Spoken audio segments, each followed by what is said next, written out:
Duplice cerimonia di commiato oggi nella sede della Questura di Venezia. Vincenzo Roca, 62 anni, lascia la guida della Polizia veneziana per andare a dirigere da Roma le 15 scuole del Dipartimento di Pubblica Sicurezza del Ministero dell'Interno, mentre Michele Morelli, attuale vicario del Questore di Venezia, guiderà invece dal 1° settembre il comparto della Polizia Stradale di Trieste. Per Vincenzo Roca i 2 anni e 3 mesi trascorsi in Laguna sono stati molto intensi.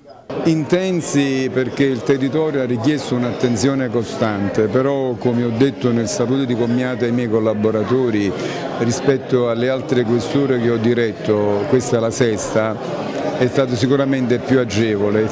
Sono stati anni in cui con l'impennata dei furti è aumentata anche la collaborazione dei veneziani.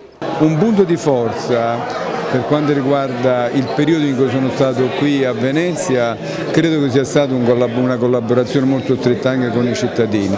Il Questore Roca ha poi ricordato l'ultima operazione che ha smascherato una ripresa della Mala del Brenta.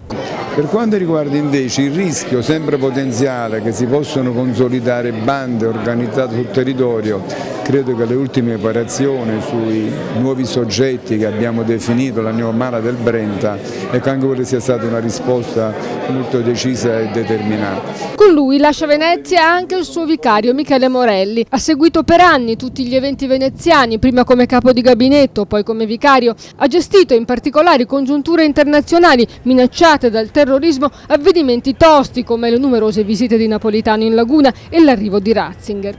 Venezia è un po' tutto e ricordando il nome della rosa, come ho detto prima, Venezia sa essere anche terribile come un esercito schierato in battaglia.